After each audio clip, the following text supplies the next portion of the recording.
జగిత్యాల జిల్లా మెట్పల్లి శివారులో రోడ్డు ప్రమాదం చోటు చేసుకుంది. ద్విచక్ర వాహనాన్ని ఆర్టీసీ బస్సు ఢీకొట్టింది. ఈ ప్రమాదంలో జావిడి నర్సారెడ్డి అనే వ్యక్తి అక్కడికక్కడే మృతి చెందాడు. నర్సారెడ్డి భార్య అనసూయకి తీవ్ర గాయాలయ్యాయి. క్షతగాత్రురాల్ని ఆసుపత్రికి తరలించారు. అయితే పోలీసులు కేసు నమోదు చేసుకుని దర్యాప్తు చేపట్టారు. ఇక బస్సు డ్రైవర్ పరారీలో ఉన్నట్లు సీఐ తెలిపారు. యకిన్పూర్ గ్రామానికి చెందిన జౌడి నర్సారెడ్డి మరియు అతని భార్య అనసూయ ఇద్దరు కలిసి మోటారు బైకులపై పెళ్లి గురించి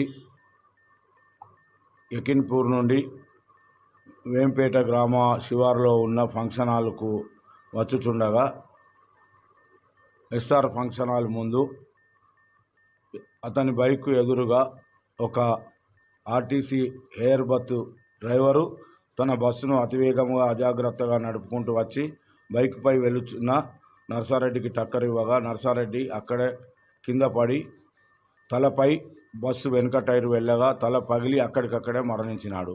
మరియు అతని భార్య అనసూయకు తలకు కాలుకు తీవ్ర గాయాలైనందున ఆమెను ఎస్ఎల్బీసీ టన్నెల్ నుంచి సీఎం రేవంత్ రెడ్డి మాట్లాడుతున్నారు. లైవ్ చూద్దాం.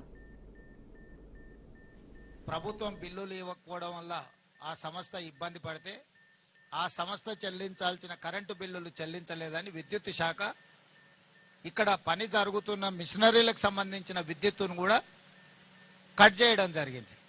అంటే రాష్ట్ర ప్రభుత్వము తెలంగాణ ప్రజల యొక్క చిరకాల వాంఛ నల్గొండ జిల్లా యొక్క ఫ్లోరైడ్ సమస్యను శాశ్వతంగా పరిష్కరించడానికి ప్రారంభించిన ఈ ప్రాజెక్టు ప్రభుత్వమే ఒక పక్కన ప్రాజెక్టు పనిచేస్తున్న సంస్థకు బిల్లులు చెల్లించకపోవడం, ఆ సంస్థ విద్యుత్ శాఖకు బిల్లులు చెల్లించలేదని విద్యుత్ కోత విధించడం, దాంతో 10 సంవత్సరాలు ఎక్కడైతే ఆగిపోయిందో అక్కడనే ఉండిపోయింది.